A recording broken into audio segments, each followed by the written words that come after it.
Hi, Donald here with Floating Feathers Kayak Fly Fishing School with another tips and tricks. And this tips and tricks is on sharpening your hooks. So, sharpening hooks. Some people do it, some people don't. It's actually very, very easy to do, but it's also easy to do the wrong way. So I'm going to show you the right way to sharpen a hook, and I'm going to use a hook sharpener. This will be down in the description below. It's a medium grit. It's a fish hook and lure sharpener from Lansky. Lansky's been making these things, I think, for like 40 years. They make some really good sharpeners for knives, hooks, all kinds of different kind of sharpening devices. But Lansky's a pretty good company. I'm going to show you how to use this one. This one in particular. You can use an emery board if you want to file hooks. You can use any type of hook sharpening system that you have, but I'm going to show you the correct way to place the hook on the hook sharpener and which way to move that hook. All right, so I'm going to reposition this camera. We're going to take a good close down look, and we'll get started. So here's the hook sharpener. I've got a few flies here. And a bare hook. I'm going to show you on a bare hook because it's just a little easier to see than it is with all the fly material. But I'm going to go ahead and open this hook sharpener for you real quick, set it off to the side. This particular one has a key ring hole. It comes with an actual key ring in the back of the package, so you can hook it onto your fly vest or tackle box or anything like that. So even for those of you that are conventional fishing, hook sharpening can save you a little bit of money. And it only takes a few minutes. I mean, it only takes about 30 seconds per hook. So even a treble hook could take you about 90 seconds. Maybe figure 2 minutes to configure your fingers a little bit to make sure you don't get poked. But if you notice on a hook sharpener, okay, there's going to be little grooves. And I see if I can get this up here. There's little grooves in here. And this particular hook sharpener has 3 different size grooves. So the one here on the outside is a smaller groove. The medium-sized groove is on the opposite side, and in the middle is a larger groove. So that's for 3 different size of hooks. So this is the small, this is the medium, and then this is a large groove. And you can kind of see how deep those grooves are. All right, so the key thing here, a lot of people will try to take this hook sharpener, and they will try to move the hook sharpener along the hook. Okay, you don't move the hook sharpener. The hook sharpener stays still. It's got little handholds in here, so you can with your left-handed or right-handed, you can hold this very nice and steady in your hand. So the hook sharpener stays still. The hook is the thing that moves. So I'm going to show you on a hook.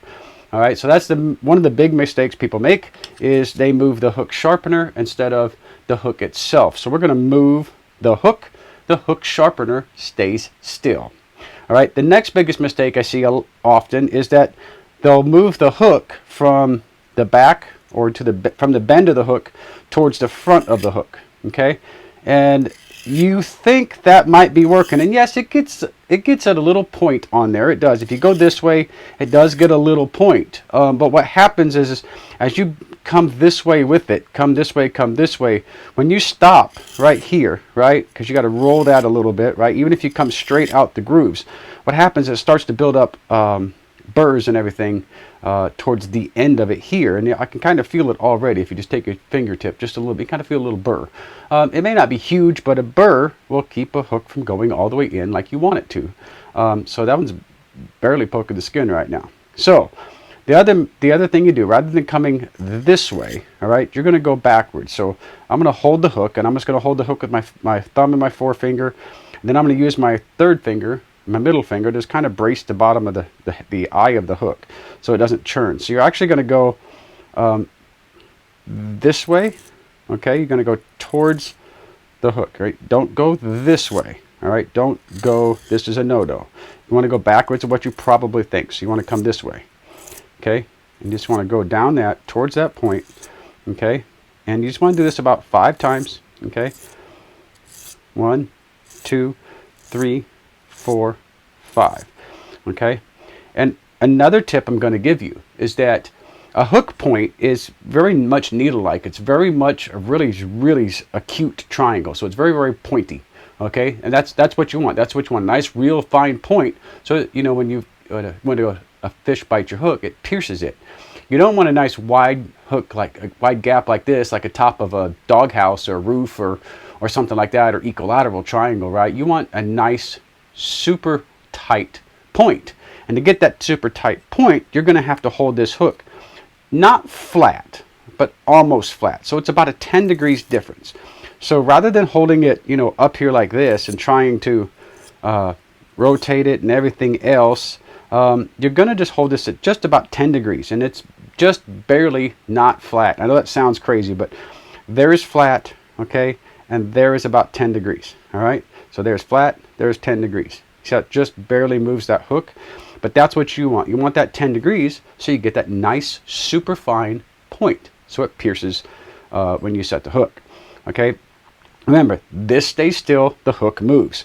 So I'm going to start straight up and down. Okay, I'm going to go about 5 to 6 times. Okay, and then I'm going to rotate that hook just a little bit. So I'm going to let it spin my fingers just a little bit. And usually what I do is just roll it on top of my finger, and I'm going to go to about 10 or about 15 degrees to one side and do it about 5 times.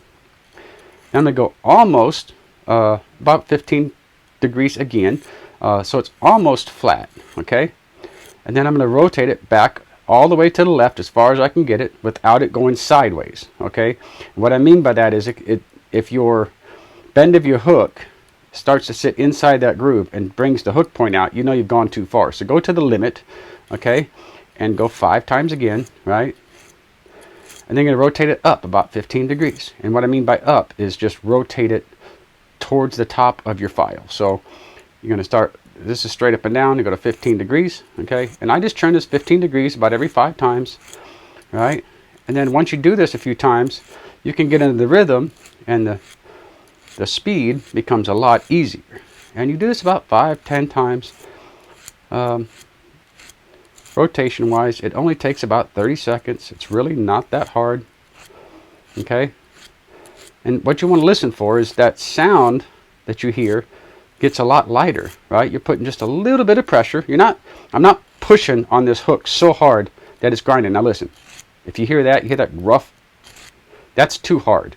It's just light pressure. It's just light enough to make contact with that hook sharpener, right? So you're going to rotate this a little bit, okay? I'm going to go to this medium-sized one here, and I'm just going to finish this real quick. So you can get speed up real fast, okay? Then you want to take your hand, all right? And what I like to do is take my fingers and just run it backwards. I don't want you to run it forward on the hook, right? You don't want to hook yourself, but you want to run it backwards. So I just come from the hook point, or the hook bend rather, and towards the point. And you can kind of feel if there's any material, like any burrs or dull pieces. You can kind of feel it, like if it's a little out or round, if you will. That actually feels pretty good. Okay, so there's no burrs on the back side. There's no burrs.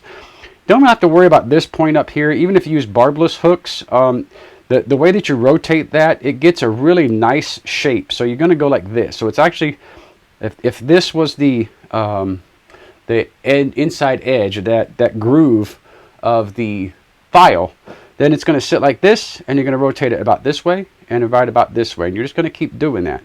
All right, so this is what it looks like without being in that groove, because this is a little hard to see. This is what you're doing to that hook. You're just rotating it and going nice little movements. All right, back and forth, back and forth. That's all you're doing to test your hook. All right, to see if it's sharp enough. Okay, I'm going to use the back of my thumbnail. Actually, not, I guess my thumbnail. I can't use the inside of it, so I'm going to use the back of it, right? And I want to just kind of put the hook on it and see if it moves, right? See how that hook point grabs, right? Try to rotate this sideways, but see how it grabs immediately? It doesn't drag, right? If it dragged across, right, it's a little duller of a hook. So this one, right? This one, you see how this one just kind of drags, right? Catches a little bit, but you see that scratching that it makes? You see all the scratches on my thumbnail? Right, that's from that hook, because that hook isn't super sharp. Now, if you take your hook that I just sharpened and you try to do that same thing, see it digs in, right? It won't drag. It digs in immediately. Even if I come straight down, right, it digs in. If I come at an angle, it digs in, right? So there it is. Sorry, a little out of focus there. But that's where it digs in. It doesn't get the scratches like that duller hook does.